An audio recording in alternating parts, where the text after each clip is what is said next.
ఆ రోజు ఎన్నికల ప్రణాళిక ప్రకటించినప్పుడు భారతీయ జనతా పార్టీ దాన్ని ముట్టుకోవడానికి, దాని పక్కన ఉండడానికి కూడా ఒప్పుకోలే. చూశాను టీవీలో. నేను ఏమో దీని మీద ఈ సూపర్ 6 భారతీయ జనతా పార్టీ వ్యతిరేకమేటో అయితే అదేనే చెప్పాలి కదా వాళ్ళు, ఆ కూటమిలో ఉన్నవాళ్ళు. లేదు సమర్థిస్తే దాన్ని ఏ విధంగా దాన్ని సఫలీకృతమవడానికి కేంద్రం ఇస్తున్న సహాయాన్ని, కూటమి ప్రభుత్వం ఇస్తున్న సహాయానికి ఎన్డీఏ ఏ విధంగా సహకరిస్తుందో అదే చెప్పమంటారు కదా. ఏ అంశాల్లో ఎక్కడుంది? లేదే. ఈ సంవత్సరానికి రైతు భరోసా పోయింది, అమ్మఒడి పోయింది, 15,000 రూపాయలు మహిళకి ఇస్తారన్న 18 సంవత్సరాల ఆ మహిళ తరకు అది పోయింది. 3 సిలిండర్లు ఇస్తారని కనీసం 2 సిలిండర్లు కదా 1 సిలిండర్కి వచ్చింది.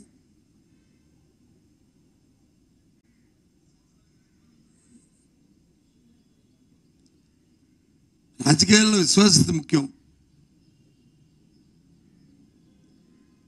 ప్రజలకు ఎందుకంటే ఆశాజీవులు, ఇస్తామంటే ఆతృత, తిడతాము కొడతామంటే భయమో వాళ్ళు ఉంటుంది. ఇస్తానని ఆశ చూపి ఈ రకంగా చేయడం అనేది ధర్మం కాదు. వచ్చన్నారు కదా, మీకు వచ్చిన నా దగ్గర విద్యలు ఉన్నాయి, గజకర్ణ గోకర్ణ అన్ని విద్యలు ఉన్నాయన్నారు కదా. గజకర్ణ గోకర్ణ నీకు కనిపించట్లే, టొక్కుటమారా కనిపిస్తున్నాయి.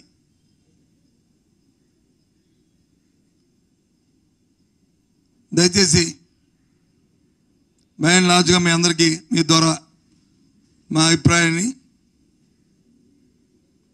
ఈ బడ్జెట్ ఈ రాష్ట్ర ప్రజలందరికీ కూడా నిరాశ కల్పించింది.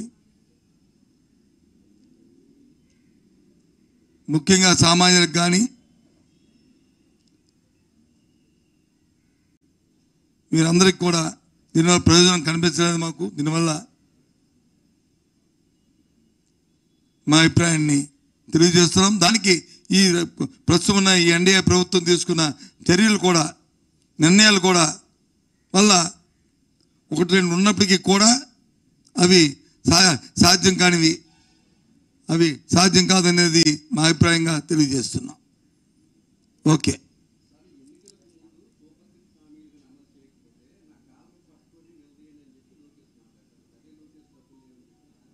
ఏదమ్మా అదే అయిపోయింది ఆఖరిలో.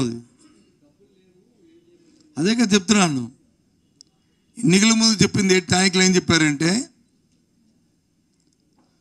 రాష్ట్రం అప్పుల పాలు అయిపోయింది. ఈ మాట చెప్పకుండా చెప్పుకుంటే పర్వాలే, ఆ విషయం మాకు తెలుసు. అయినా మాకు తెలుసు సంపద సృష్టించడం, మేము దీన్ని నెరవేరుస్తామని చెప్పారు. జగన్మోహన్ రెడ్డి ఏం చెప్పారు? ఇవాళ ఇస్తున్న కార్యక్రమాలు తప్ప రాబోయే కాలంలో మన ఆర్థిక పరిస్థితి మెరుగుపరుచుకొని ఇంకా ఇస్తాను, కానీ ఇప్పుడు మాత్రం దీనికంటే ఒక రూపాయి కూడా అధికంగా ఇచ్చే పరిస్థితి రాష్ట్ర ఖజానాకి లేదు, ఆ స్తోమత లేదు. కాబట్టి దయచేసి అర్థం చేసుకోవాలని చెప్పి జగన్మోహన్ రెడ్డి కోరారు. ఆయన కోరింది అది, ఈయన చెప్పింది ఇది. ఆయన 5 సంవత్సరాలు ముఖ్యమంత్రి, ఈయన 14 సంవత్సరాలు ముఖ్యమంత్రి చేసిన ముఖ్యమంత్రి. అది తేడా.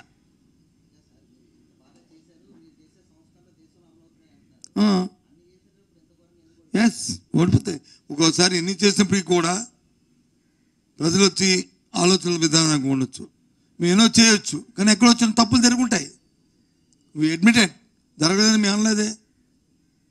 అవన్నీ సరిదిద్దుకుంటాం, అది సరిదిద్దుకొని మళ్ళీ ముందుకు పోతాం. నువ్వు అనుకున్నది, నీ మనసులో ఉన్నది మేము చేయలేకపోవచ్చు, నీ మనసును తెలుసుకుని చేయడానికి ప్రయత్నం చేసుకుంటాం. మనిషి ఆశాజీవి, వీటికంటే ఎక్కువ పెడతానని చెప్పి ఆయన చెప్పినప్పుడు ఏమో నిజమే కాదనుకొని ఆశ కొండ వచ్చేస్తుంది కాదనుకుంటే ఆ కొండ ఇవాళ వచ్చి కనీసం నేల కూడా రాకుండా అయిపోయిన పరిస్థితి. అదవ్వచ్చు. ఒకటి నీ ఓకే అనుకున్న పరిపాలన అందించలేకపోయిన పరిస్థితిలో ఎక్కడ చిన్న తప్పు జరగచ్చు. లేదు ఆయన చూపెట్టిన భ్రమలకి, ఆయన చూపెట్టిన ఆశలకి ప్రజలు వచ్చి ప్రభావితం అవ్వచ్చు. అది మానవ సహజం. దాంట్లో